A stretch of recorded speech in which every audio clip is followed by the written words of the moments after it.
I still don't know what I'm going to read yet, because Mitchell said there was a mandate to not have read it before. I had never heard that. And I just got busy telling everyone how hilarious I was, and now I'm going to read something really not hilarious at all. He's teasing you. You know that. So this is my book, but I'm not going to read from this book. But this one you shouldn't buy it. So, changing gears. This is like winding up here. I'm just going to read from a story I wrote a couple of weeks ago, just to get away from this book. April said that when she got healthy, if she did, she said if, she wanted to have Julia's body. It was the ideal, April said, curvy but still thin enough. I should know from that time I had to draw you. She had leaned over Julia and traced her outline. It was one of the activities, along with closing your eyes and picking your anchor, the place where you can go in your mind when you get triggered. For Julia, this was a place in Maine where her family had once stayed, a place that had huge rocks above the lake that Julia sat on with her father and her sister. People there got their mail by boat, and each day Julia and her sister would watch for the postman's delivery, his hand on the outboard motor, steering him toward the dock. Julia had cried when April said that about her body. She had held her hands to her face and cried, because just then she realized that they all saw her, Ariel and Sally and April, as the other, as the fat one. She wished she'd been anorexic, in control of everything, clean, dry, powder fresh. She cried for what they thought of her and for what she thought of herself. But people left. They were recovered. Their insurance ran out. And people replaced those people in the circle of grim women Julia had become frightened by. This is the madness section, by the way. The more she heard the stories, the less comfort she felt, which was counterintuitive, she knew. The more you know someone's story, the more empathy you feel for them.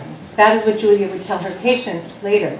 But now she just wants to stay in her room, in her bed, where she can raise the head or the feet or both, whatever she chooses.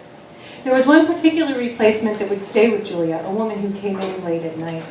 It was as if she'd been dragged in. She was not in her right mind. Perhaps she'd been drinking or had taken drugs, but Julia was interested in her because she was older than Julia. She was still assured the position of being youngest, which would somehow become vital to her. But she was cool, the way Julia saw cool, and no one else on the ward was cool to Julia. She wore combat boots, and her hair was dyed black, and she had several safety pins in her ears, a leather jacket broken in. She sat down in the lounge and held court. Bulimic, she said, running her hand across her breast, gesturing toward an invisible sign. Favorite food is ice cream, because you can taste it twice. She stomped her feet. Several hours later, in the middle of the night, this girl would be screaming in pain. A caffeine headache, they were told. And the story went that even though there was no caffeine allowed, they had a Coke brought in for her to ease her off it. And the story went that she'd been forced to choose between a regular Coke or a headache because the nurses would not allow Diet Coke on the ward. The story went she had given them the finger and refused the Coke. That was the story anyway, the one that traveled on the ward at breakfast, where the bulimics could barely hear for the sound of their chewing, and the anorexics didn't really listen, so focused were they on their fear. Julia heard it, though, and one day she would model herself after this girl for many years, until she would change not only her behavior, this modeling, this psycho-mirroring, but she would change also the idea of herself as this person. She would become softer one day, but not until she'd had a child and she had been disarmed and had been forced into the care of another. It had softened her. Loving animals would also soften her, but not like this. Here on the ward, though, Julia is not yet tough and not yet soft, but she is also not yet formed.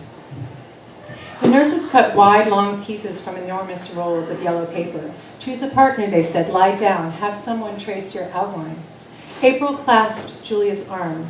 When Julia lowered herself along the yellow paper, April hovered over her. Julia felt April's empty, rotten breath on her face, breath that has only breathed and tasted its own breath, as the pencil moved along her sides. This would have once and would one day tickle her, but now it only registers as unwanted contact. Shocking. This outline is far smaller than Julia had thought, and her body dysmorphia is on display. This was to be expected. Here are glitter magazines, sparkles, paint, crayons, buttons, charcoal, cotton balls. Now, one side is your good side, the front. This is your true self. This is your body. What do you think of it? Insides, never mind. Bright colors, white buttons, sparkles, sugar spikes, good things, good girl things on one side. Newsprint, black X's, Band-Aids, and pencil shavings. Magazine photographs of women's bodies, heads ripped off on the back, are self-loathing. April's outlines were shaky outlines. April shook always. Julia would keep this drawing. It would hang in the back of her closet, and then when she left home, as she would do after the hospital for college, where she would have bouts with this still that would turn instead to more other acceptable forms of obliteration, and the figure in the closet would slide from the wall, fold itself in half, bowing to the weight of its own pins and buttons, its burnt matches. Her mother will be afraid to throw it away, as she did with most of the other things there. A cut-up sweatshirt, lace-up boots, a hockey stick, all to the Goodwill, all packed up right at the door. Her mother would be afraid to touch it. Still, when she returns to the house of her parents with her child, but not with her husband because she's divorced now, she was unable to be happy, her husband had said, but the truth was she could not be happy with him. And even before she wanted the baby so much she could see little else, the marriage was stitched together only by the thinnest and most frayed of threads. Still she sees it there, April's drawing. The marriage did not one day simply end. There was not a single moment that did it, as with the disorder she once had, that she had in many ways put behind her, but that she had in many ways lived with every moment of every day. That's what Julia will learn in her marriage. She will learn that nothing is really behind a person, as she wonders if this is what a good marriage is, or if this is what a bad marriage is. And as she fights and quarrels with her husband, big, bad, drawn-out, knockdown affairs that the neighbors surely hear, how could they not? Because really it was over time that broke it, the marriage. There was no more kindness in it. And it was only when their lease of their apartment was up that they both said, let's just find separate places then. Now's a good time for that. The baby, though, the poor baby. And when she returns to her childhood home with her 6-year-old, when she goes up to her room, trudges up the stairs, out of breath, even though she has remained fit all these years, has never let herself go, never given in, because she knows that will be the straw that breaks it, because she feels it sometimes. The way she can't stop with the cookies and sometimes the ice cream that her husband insisted on keeping in the house and then berated her over when he found gone. I wonder why you chose him, Dr. Fisher might have said. What do you think that's about? For her husband, this moment, that faraway time when Julia was on the ward, is as distant to him, and so too should it be for her, as his first love, his first kiss. But those, Julia never bothered to tell him, were such sweet things. Such sweet things were behind him, all beginnings. It is here on these stairs that she feels the most winded, as if she were climbing a mountain. And as she huffs up the stairs, she has forgotten the drawing, has not thought much about the hospital where April drew her in years. And then as she opens the door to hang the dress she intends to wear for the holiday she has gone home for, as she opens the door, there it is, folded over, as if crouching down. And then it is impossible not to remember, not to be that girl again, the youngest girl in a room full of women, the circle of women. Where are they? Julia remembers the ward, how she wonders, and then just as she would wonder later, how she thought about it now, which was what it would be like to stop wanting, to be able to just eat it and see it and spend it and own it and love it.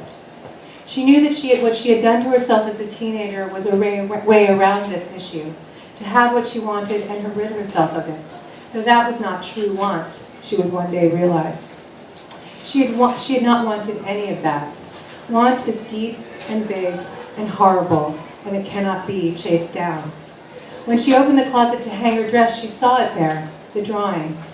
April's shaky drawing, her worst self bowed to her, facing her. She wondered, as she had wondered before, back when she was still the very youngest in that circle of grim women, how she would ever manage to keep it all down, to keep it all in, to not ever, ever let it go.